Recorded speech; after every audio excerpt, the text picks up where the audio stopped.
Assalamualaikum warahmatullahi wabarakatuh. Saya Oktavantia Berlian Sonda dengan NIM B1021241067 akan mempresentasikan buku yang saya baca dengan judul Pengantar Aplikasi Komputer, penulis Gusti Nyoman Pardomuan SPD MPD dan Ayulita Limbong Eskom. Dalam buku ini saya membaca 3 bab. Yang pertama, bab pengenalan umum komputer. Bab kedua, perangkat utama komputer. Yang ketiga, bab mengenal Microsoft Office Word. Bab yang pertama, definisi komputer. Komputer berasal dari kata komputer yang artinya menghitung. Definisi komputer menurut Hamacher pada tahun 2001, komputer adalah mesin elektronik yang cepat untuk menghitung dan memproses data dari input digital, lalu menghasilkan output sesuai dengan program yang tersimpan di memorinya. Kemudian menurut Fori tahun 1981, komputer didefinisikan sebagai alat pemroses data yang mampu melakukan perhitungan besar, baik aritmatika maupun logika, dengan cepat tanpa campur tangan manusia. Sedangkan menurut Sandres tahun 2011, komputer adalah sistem elektronik yang dirancang untuk memanipulasi data secara otomatis berdasarkan perintah yang tersimpan, sehingga dapat bekerja dengan cepat dan tepat dalam proses input, pemrosesan, dan output.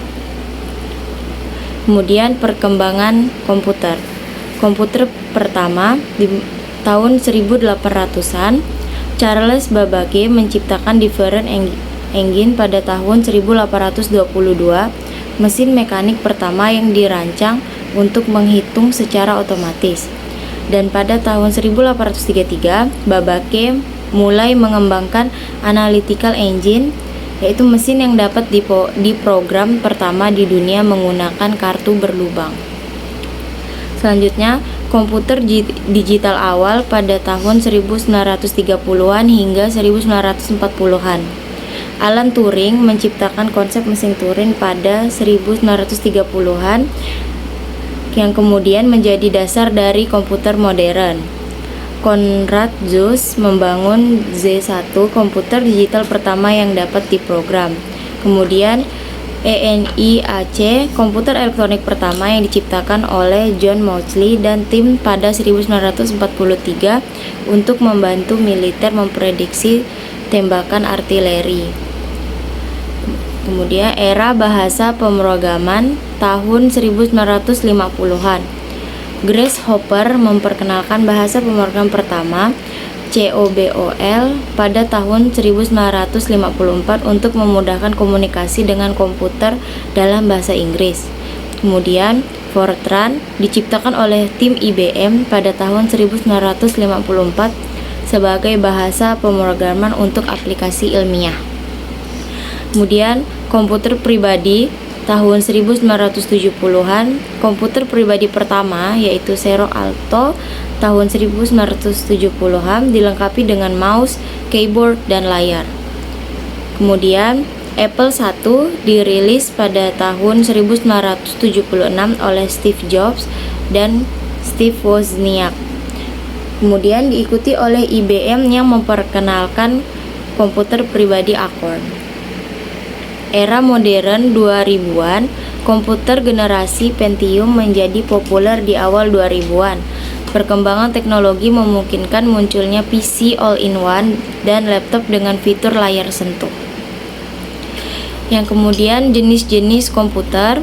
Yang pertama berdasarkan sinyal masukan, itu ada komputer analog, menggunakan sinyal analog, contohnya digunakan untuk menghitung aliran bahan bakar minyak di SPBU. Kedua, komputer digital, komputer yang umum digunakan untuk menerima masukan berupa sinyal digital. Yang ketiga, ada komputer hibrid, menggabungkan kemampuan menerima sinyal analog dan digital. Selanjutnya, berdasarkan ukuran komputer, yang pertama ada komputer mikro yang berukuran kecil dan digunakan untuk satu penggunaan, contohnya PC. Yang kedua ada komputer mini, memiliki ukuran lebih besar dan digunakan untuk tugas yang lebih kompleks dari komputer mikro, contohnya komputer alpha. Yang kemudian ada superkomputer, memiliki kemampuan sangat tinggi, digunakan untuk pemrosesan data skala besar, contohnya Cray. Yang selanjutnya mainframe, komputer besar yang digunakan oleh organisasi atau perusahaan besar. Kemudian berdasarkan generasi yang pertama yaitu menggunakan tabung hampa atau vacuum tube, digunakan pada tahun 1946 sampai 1959. Generasi kedua menggunakan transistor, yaitu digunakan pada tahun 1959 sampai 1965. Generasi ketiga menggunakan IC, integrated circuit, yang digunakan pada tahun 1965 sampai 1970. Generasi keempat menggunakan VLSI, Very Large Scale Integration, yang digunakan dari tahun 1970 sampai sekarang. Kemudian berdasarkan tujuan pembuatannya, yang pertama ada general purpose, komputer yang dikembangkan untuk kebutuhan umum seperti PC dan notebook. Yang kedua ada special purpose, dikembangkan untuk keperluan khusus seperti komputer, khususnya untuk bermain game dan server komputer. Selanjutnya, bab kedua yaitu perangkat utama komputer. Yang pertama ada sistem komputer. Sistem komputer terdiri dari 3 elemen penting yaitu hardware, software, dan brainware. Yang pertama, hardware. Hardware merupakan semua perangkat fisik yang digunakan dalam pemrosesan informasi, yang berfungsi untuk menerima input, mengolah data, menghasilkan output, dan menyimpan data.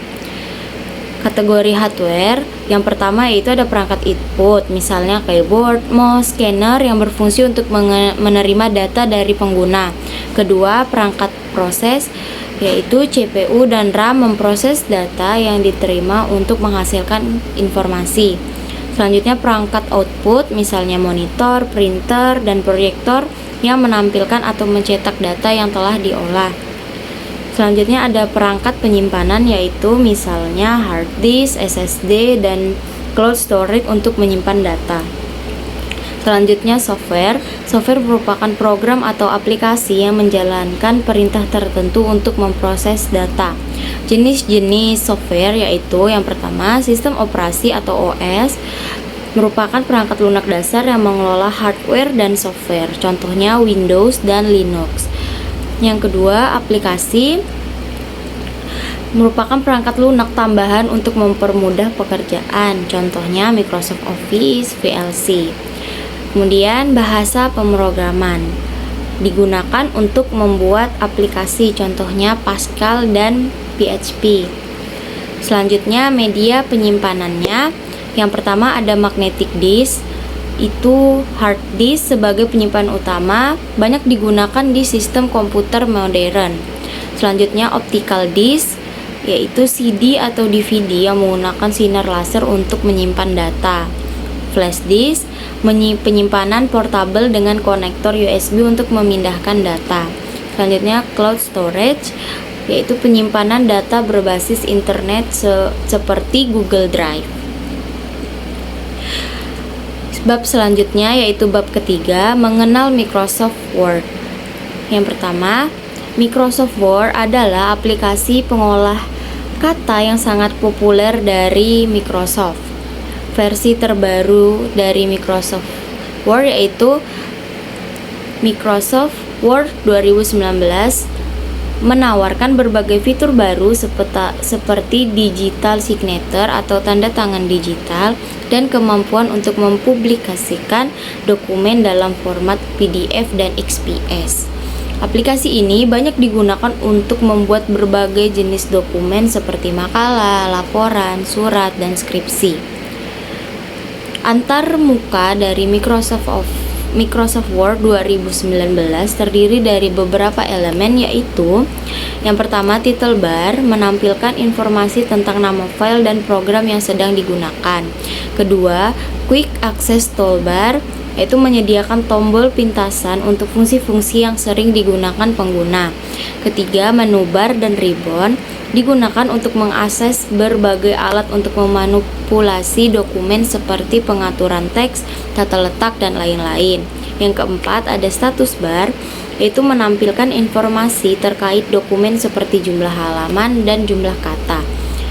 Yang kelima, scroll bar, yaitu digunakan untuk mengulir halaman dokumen mau ke atas atau ke bawah. Selanjutnya, cara mengaktifkan atau membuka Microsoft Word. Terdapat beberapa cara untuk membuka Microsoft Word, seperti mengklik start menu, yaitu klik start button lalu pilih Word 2019. Lalu yang kedua, menu search, ketik Word di kotak pencarian taskbar dan pilih aplikasi dari hasil pencarian, yaitu aplikasi Microsoft Word 2019. Membuat dan menyimpan dokumen dalam Microsoft Word, yaitu untuk membuat dokumen baru, pilih blank dokumen dari halaman awal atau klik new. Setelah selesai mengedit, simpan dokumen melalui ketik file yang ada di kiri, lalu klik save as, lalu pilih lokasi penyimpanan yang ingin kalian simpan untuk dokumen tersebut di komputer atau PC, dan tentukan format file seperti dokumen atau PDF. Mengelola margin dan page size di Microsoft Word, yaitu fitur margin digunakan untuk mengatur jarak antar teks di dokumen dan tepi kertas. Ini bisa disesuaikan dengan margin melalui layout, lalu pilih margin dan mengatur orientasi dokumen apakah dalam bentuk potret atau landscape. Membuat huruf dan paragraf di Microsoft Word, yaitu beberapa fitur yang tersedia di ribbon font untuk pemformatan teks adalah font name, font size, font color, bold, italic, dan underline itu ada di margin atau page size. Juga di pemformatan huruf. Yaitu selanjutnya pemformat bullet dan numbering. Bullet digunakan untuk menambahkan tanda seperti lingkaran atau simbol lainnya di depan setiap paragraf. Numbering yaitu digunakan untuk menambahkan nomor urutan pada paragraf dengan opsi angka, desimal, Romawi, dan yang lain-lainnya. Selanjutnya ada pengaturan jarak baris atau line spacing. Line spacing berguna untuk mengatur jarak antar satu baris teks dengan baris lainnya. Pengaturan dapat dilakukan melalui paragraf dialog box dan pilih ukuran spasi seperti 1,15 atau 1,5 untuk pembacaan terbaik. Kesimpulan yang saya ambil setelah membaca dari bab 1 hingga bab 3 yaitu komputer merupakan alat penting dalam kehidupan sehari-hari. Dimulai dari yang bab 1 yang menjelaskan bahwa komputer adalah mesin elektronik yang bisa memproses data dengan cepat dan tepat mengikuti instruksi yang ada. Bab 2 membahas berbagai bagian komputer seperti hardware dan software yang bekerja sama untuk menjalankan berbagai aplikasi yang tersedia di komputer. Bab 3 menjelaskan seluruh bagian dan cara mengatur fitur yang ada di Microsoft Word. Kesimpulannya, komputer merupakan alat yang penting dalam kehidupan sehari-hari, mulai dari ditemukan komputer hingga sekarang membantu kehidupan sehari-hari. Sekian dari presentasi saya. Wassalamualaikum warahmatullahi wabarakatuh. Terima kasih.